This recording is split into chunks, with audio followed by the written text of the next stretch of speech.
আসসালামু আলাইকুম সুপ্রিয় শিক্ষার্থীবৃন্দ, আপনাদের সকলকে মুদাসসির এডুকেয়ারের পক্ষ থেকে স্বাগত জানাই। আজ আমরা আছি ন্যারেশনে ফুল কোর্সটির সপ্তম পর্বে। আমরা আজ শিখব ইন্টারোগেটিভ সেন্টেন্সের ডাইরেক্ট স্পিচকে কিভাবে ইনডাইরেক্ট স্পিচে পরিবর্তন করা যায়। ইন্টারোগেটিভ সেন্টেন্স, যে সেন্টেন্স দ্বারা কোনো কিছু জিজ্ঞেস করা হয় তাকে ইন্টারোগেটিভ সেন্টেন্স বলে। ইন্টারোগেটিভ সেন্টেন্স মূলত দুই ধরনের থাকে, yes no question, WS question. Yes no question, যে কোশ্চেনের উত্তর ইয়েস অথবা নো দ্বারা শেষ করা যায় তাকে ইয়েস নো কোশ্চেন বলে। আর যে কোশ্চেনের উত্তর ইয়েস অথবা নো দ্বারা শেষ করা যায় না, বিবৃতি বা বর্ণনার প্রয়োজন হয়, তাকে WS কোশ্চেন বলে।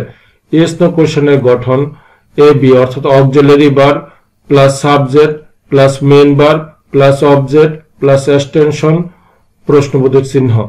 অর্থাৎ ইয়েস নো কোশ্চেনের শুরুতে auxiliary verb am, is, are, was, are, have, has, can, could, may, might, shall, should, will, would, do, does, did থাকবে, তারপরে সাবজেক্ট থাকবে, তারপরে মূল ভার্ব থাকবে, তারপরে extension. Are you a student, তুমি কি একজন ছাত্র? যদি তুমি একজন ছাত্র হও নিশ্চয়ই তুমি উত্তর দিবে ইয়েস, আর যদি তুমি ছাত্র না হও তাহলে বলবে no. Have you finished the work, তুমি কি কাজটি শেষ করেছো? যদি তুমি কাজটি শেষ করে থাকো তাহলে তুমি বলবে ইয়েস, আর যদি কাজটি শেষ না করে থাকো তাহলে বলবে নো। WS কোশ্চেন, WS কোশ্চেনের গঠনটা এরকম, WS শব্দ plus auxiliary verb plus subject plus main verb object plus extension প্রশ্নবোধক চিহ্ন। ইয়েস নো কোশ্চেন এবং WS কোশ্চেনের গঠনগত পার্থক্য হচ্ছে WS কোশ্চেনে WS শব্দটুকু বেশি থাকে। What are you doing now, তুমি এখন কি করছো? এই বাক্যের উত্তর আমরা ইচ্ছা করলে ইয়েস অথবা নো দ্বারা শেষ করতে পারবো না। আমি যদি এখন বই পড়তে থাকি তাহলে আমি বলবো I am reading a book. How is your mother, তোমার মা কেমন আছে? এই বাক্যের উত্তরে যদি আমার মা ভালো থাকে তাহলে আমি বলতে পারবো মাই মাদার ইজ ফাইন, আর যদি আমার মা অসুস্থ থাকে তাহলে আমি বলবো my mother is ill. Yes no question এবং WS কোশ্চেন, কোশ্চেন যে ধরনের কোশ্চেনই হোক, রিপোর্টিং ভার্বটি পরিবর্তন হয়ে আস্কড হবে। রিপোর্টিং স্পিচ এবং রিপোর্টেড স্পিচের মধ্যে ইফ, হয়দার অথবা WS শব্দ দ্বারা কনজাংশন করতে হবে। যদি ইয়েস নো কোশ্চেন হয় তাহলে আমরা ইফ বা হয়দার যে কোনো একটি দ্বারা কনজাংশন করব। WS কোশ্চেন যদি হয় WS শব্দ দিয়ে কনজাংশন করব, অর্থাৎ প্রশ্নটি যে WS শব্দ দিয়ে শুরু হয়েছে ওই WS শব্দ দিয়েই আমরা কনজাংশন করব। What are you doing now, এই বাক্যে হোয়াট দিয়ে বাক্যটি শুরু হয়েছে, অর্থাৎ হোয়াট দিয়ে কনজাংশন করব। হাউ ইজ ইউর মাদার, এই প্রশ্নটি হাউ দিয়ে শুরু হয়েছে, এই বাক্যটি আমরা কনজাংশন করলে হাউ দিয়ে কনজাংশন করব। আমরা রিপোর্টিং ভার্বের পরিবর্তন এবং রিপোর্টিং স্পিচ এবং রিপোর্টেড স্পিচ এর মধ্যে কি দিয়ে কনজাংশন করতে হয় তা আমরা শিখলাম। এখন আমরা শিখব রিপোর্টেড স্পিচ এর কি কি জিনিস পরিবর্তন হয়। রিপোর্টেড স্পিচটি অবশ্যই অ্যাসার্টিভ সেন্টেন্সে পরিবর্তন করতে হবে, আর অ্যাসার্টিভ সেন্টেন্সের গঠন subject plus verb plus object plus extension. প্রদত্ত সেন্টেন্সটিতে পার্সনের পরিবর্তন হবে। পার্সনের পরিবর্তন first person, second person, third person. Third পার্সনের পরিবর্তন হবে না। ফার্স্ট পার্সনের পরিবর্তন হবে রিপোর্টিং ভার্বের সাবজেক্ট অনুসারে, আর সেকেন্ড পার্সনের পরিবর্তন হবে রিপোর্টিং ভার্বের অবজেক্ট অনুসারে। ভার্বের পরিবর্তন হবে এবং নিকটবাচক শব্দকে দ্রুতবাচক শব্দে পরিবর্তন করতে হবে। আপনারা অবশ্যই জেনে খুশি হবেন আমরা পার্সন পরিবর্তন, ভার্বের পরিবর্তন এবং নিকটবাচক শব্দকে দ্রুতবাচক শব্দের পরিবর্তন আমরা পর্যায়ক্রমে বিভিন্ন ক্লাসে বিস্তারিতভাবে আলোচনা করেছি। আশা রাখি আপনারা এই পর্বগুলি দেখেছেন। যদি এগুলো দেখে থাকেন তাহলে আপনাদের জন্য ন্যারেশন করাটা অনেকাংশে সহজ হয়ে যাবে। ইন্টারোগেটিভ সেন্টেন্স ডাইরেক্ট স্পিচকে ইনডাইরেক্ট স্পিচে পরিবর্তনই শুধু নয়, সকল ধরনের সেন্টেন্সের ডাইরেক্ট স্পিচকে ইনডাইরেক্ট স্পিচে পরিবর্তন করতে হলে পার্সনের পরিবর্তন, ভার্বের পরিবর্তন এবং নিকটবাচক শব্দকে দ্রুতবাচক শব্দের পরিবর্তন, এটি আপনাদের অবশ্যই মনে রাখতে হবে। আমরা কয়েকটি উদাহরণের মাধ্যমে ইন্টারোগেটিভ সেন্টেন্সের ডাইরেক্ট স্পিচকে ইনডাইরেক্ট স্পিচে পরিবর্তন বিস্তারিতভাবে আলোচনা করব। ডাইরেক্ট স্পিচে আছে a hawker said to Sushmita will you buy any paper. এই ডাইরেক্ট স্পিচটিতে a hawker said to Sushmita reporting speech, will you buy any paper reported speech. Reported স্পিচটি মূলত ইনভার্টেড কমা দ্বারা আবদ্ধ থাকে এবং ইনভার্টেড কমার বাইরে যে অংশটুকু আছে এই অংশটুকু রিপোর্টিং স্পিচ। রিপোর্টিং স্পিচে এই অংশটুকু বলা হয় রিপোর্টিং ভার্ব, অর্থাৎ সেট রিপোর্টিং ভার্ব। আর রিপোর্টিং ভার্বের সাবজেক্ট এ হকার আর সুস্মিতার রিপোর্টিং ভার্বের অবজেক্ট। আর রিপোর্টেড স্পিচে কি কি জিনিস পরিবর্তন হয় আমরা দেখি। ভার্বের পরিবর্তন হয়, পার্সনের পরিবর্তন হয় এবং নিকটবাচক শব্দ থাকলে ওই শব্দটি দ্রুতবাচক শব্দে পরিবর্তন করতে হয়। উইল আছে, উইলের পরে যে ভার্ব আছে বাই এর কোনো পরিবর্তন হবে না, উইল থাকলে উড হয়ে যাবে। সরি, ভার্বের পরিবর্তন বলেন বা পার্সনের পরিবর্তন, নিকটবাচক ও দ্রুতবাচক শব্দের পরিবর্তন, এগুলো আমরা বিস্তারিতভাবে পিছনের ক্লাসগুলোতে আলোচনা করেছি।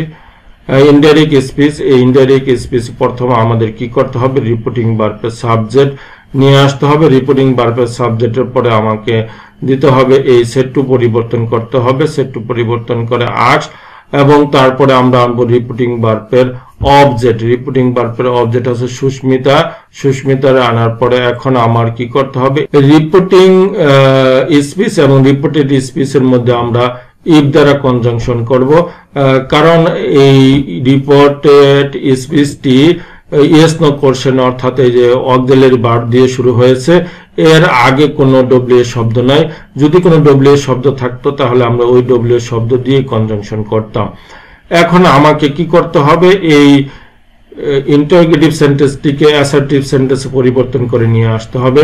আর অ্যাসার্টিভ সেন্টেন্স পরিবর্তন করে নিয়ে আসতে হলে প্রথমে আমাদের কি করতে হবে, অক্সিলারি ভার্বের পরে যে সাবজেক্টটা আছে ওই সাবজেক্টটাকে প্রথমে নিয়ে আসতে হবে পরিবর্তন করে।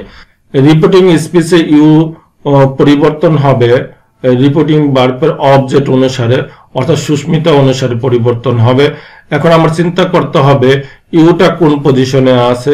ইউটা মূলত সাবজেক্ট প্রোনাউন হিসাবে আছে, ইউ অনেক সময় অবজেক্ট প্রোনাউন হিসাবেও থাকে। এটা সাবজেক্ট প্রোনাউন হিসাবে আছে, এটা বুঝলাম কিভাবে, ভার্বের আগে আছে, অর্থাৎ মূল ভার্বের আগে থাকলে আমরা বুঝবো এটা মূলত সাবজেক্ট প্রোনাউন হিসাবে আছে। আর যদি মূল ভার্বের পরে থাকে তাহলে বুঝবো এটা অবজেক্ট প্রোনাউন হিসাবে আছে। তাহলে ইউটা সুস্মিতা কি করবে, সাবজেক্ট প্রোনাউন কি গ্রহণ করবে, সুস্মিতা সাবজেক্ট প্রোনাউন সি, তাহলে সি কে গ্রহণ করলো। এখন আমরা কি করব, ভার্বের পরিবর্তন করে দিব, অর্থাৎ উইল উড হয়ে যাবে, আর বাইর কোনো পরিবর্তন হবে না এবং এনি পেপারের কোনো পরিবর্তন নাই, অপরিবর্তিত অবস্থায় বসলো। আরো একটি উদাহরণ দেখার চেষ্টা করি। এই ডাইরেক্ট স্পিচটিতে the nobleman asked Sheikh Saadi reporting speech, why are you putting the food in your pocket, এতটুকু রিপোর্টেড স্পিচ। অর্থাৎ রিপোর্টেড স্পিচটি মূলত ইনভার্টেড কমার ভিতরে থাকে এবং ইনভার্টেড কমার বাইরে যে অংশটুকু আছে এই অংশটুকু হচ্ছে রিপোর্টিং স্পিচ। রিপোর্টিং স্পিচে কোন জিনিসটা পরিবর্তন হবে আমরা দেখি। রিপোর্টিং স্পিচে আস্কড, এই রিপোর্টিং ভার্বটার পরিবর্তন হবে এই জায়গায়, তো আস্কড আছেই, অর্থাৎ ইন্টারোগেটিভ সেন্টেন্সে রিপোর্টিং ভার্বটা পরিবর্তন হয় আস্কড হয়। আর এটা হলো রিপোর্টিং ভার্বের সাবজেক্ট আর রিপোর্টিং ভার্বের অবজেক্ট। এখন আমরা আর রিপোর্টেড স্পিচে কি কি জিনিসের পরিবর্তন হয় এটা আমরা দেখি। হোয়াই দ্বারা, যেহেতু এটা হোয়াই দিয়ে ইন্টারোগেটিভ সেন্টেন্সটা শুরু হয়েছে, অর্থাৎ হোয়াই দিয়ে কনজাংশন করতে হবে। আর ভার্বের পরিবর্তন হবে, ইউ পার্সন এর পরিবর্তন হবে, আর ইউর এই পার্সনেরও পরিবর্তন হবে, আর বাকি সব যা আছে এগুলোর কোনো পরিবর্তন হবে না।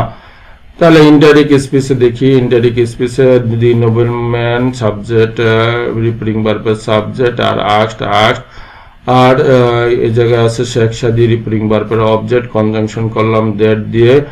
এখন এই ইন্টারোগেটিভ সেন্টেন্সটিকে আমাদের কি করতে হবে, অ্যাসার্টিভ সেন্টেন্সে পরিবর্তন করে নিয়ে আসতে হবে। আর অ্যাসার্টিভ সেন্টেন্সে পরিবর্তন করতে হলে অবশ্যই আমাদের কি করতে হবে, অ্যাসার্টিভ সেন্টেন্সে পরিবর্তন করতে হলে আমাকে প্রথমেই সাবজেক্টটিকে অর্থাৎ ভার্ব অক্সিলারি ভার্বের পরে যে সাবজেক্ট আছে এই সাবজেক্টটাকে প্রথমে নিয়ে আসতে হবে পরিবর্তন করে। ইউ পরিবর্তন হবে শেখ সাদির সাথে, তাহলে শেখ সাদির সাথে পরিবর্তন হলে কি হবে, এখন দেখতে হবে ইউটা কোন পজিশনে আছে। ইউ আছে সাবজেক্টিভ প্রোনাউন হিসাবে, তাহলে কি করতে হবে, শেখ সাদির সাবজেক্টিভ প্রোনাউনকে গ্রহণ করবে। শেখ সাদির সাবজেক্টিভ প্রোনাউন হচ্ছে হি, এবং ব্র্যাকেটে আমরা কি দিয়ে দিলাম, এস দিয়ে দিলাম, কারণ নোবেলম্যানের প্রোনাউনের হি এবং শেখ সাদির প্রোনাউন হি, এই জন্য আমরা ব্র্যাকেটে এস দিয়ে দিলাম। এখন আর পরিবর্তন হবে, এমিজার পরিবর্তন হয় ওয়াজ অর হয়। হি যেহেতু third person singular number, were না হয় কি হবে, ওয়াজ হবে।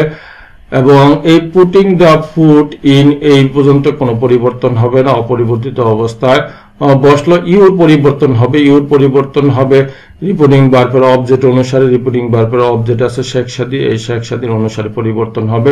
তাহলে কিভাবে পরিবর্তন হবে, কোন পজিশনের প্রোনাউনকে গ্রহণ করবে শেখ সাদির থেকে, এই শেখ সাদির প্রোনাউন থেকে কাকে গ্রহণ করবে ইউর, এটা নির্ভর করবে মূলত ইউর আছে কোন পজিশনে। ইউর আছে মূলত কোন পজিশনে দেখি, you subject pronoun, your object pronoun, আর ইউর হচ্ছে পজিটিভ অ্যাডজেক্টিভ। ইউর যেহেতু পজিটিভ অ্যাডজেক্টিভ, তাহলে শেখ সাদির প্রোনাউনের পজিটিভ অ্যাডজেক্টিভকেই গ্রহণ করবে। শেখ সাদির subject pronoun he, object pronoun him, positive adjective his, তাহলে হিজকে সে গ্রহণ করলো, হিজ, এবং ব্র্যাকেটে এস দিয়ে দিলাম। এই জন্য নোবেল প্রোনাউন হি, শেখ সাদির প্রোনাউন হি, এই জন্য ব্র্যাকেটে যেহেতু শেখ সাদির পরিবর্তে পরিবর্তিত হয়েছে এই জন্য আমরা এস দিয়ে দিলাম। আর pocket pocket. I said to the boy, আমি বালকটিকে বললাম হাউ ইজ হি, সে কেমন আছে। তাহলে I said to the boy how is he, এই জায়গায় how is he reported speech inverted কমার ভিতর আছে, এবং ইনভার্টেড কমার বাইরে যে অংশটুকু আছে এটা রিপোর্টিং স্পিচ। আর রিপোর্টিং স্পিচের সাবজেক্ট হচ্ছে রিপোর্টিং স্পিচ, ইনভার্টেড কমার বাইরে যে অংশটুকু আছে রিপোর্টিং স্পিচ। এবং এই জায়গায় সেড টু হচ্ছে রিপোর্টিং ভার্ব, আর রিপোর্টিং ভার্বের সাবজেক্ট হচ্ছে আই, আর অবজেক্ট হচ্ছে দি বয়। এই জায়গায় শুধু এই সেড টুর পরিবর্তন হবে, সেড টুর পরিবর্তন হয় আস্কড হবে। রিপোর্টিং ভার্বের সাবজেক্ট আর অবজেক্টের কোনো পরিবর্তন হবে না। দেখি আর কি কি পরিবর্তন হবে। হাউ দিয়ে আমাদের কি করতে হবে, কনজাংশন করতে হবে, কারণ ইন্টারগেটিভ সেন্টেন্সটি হাউ দিয়ে শুরু হয়েছে। এই আর ইজ ভার্ব, আর এই জায়গায় হিটা পারসন, হি থার্ড পারসনে, থার্ড পারসনে কোনো পরিবর্তন হবে না। ইনডাইরেক্ট স্পিচ, ইনডাইরেক্ট স্পিচে আমরা কি করি, রিপোর্টিং ভার্বের সাবজেক্ট দিয়ে দিলাম, সেটুর পরিবর্তে আস্ক, অবজেক্ট দিয়ে দিলাম, আর হাউ দ্বারা কনজাংশন করলাম।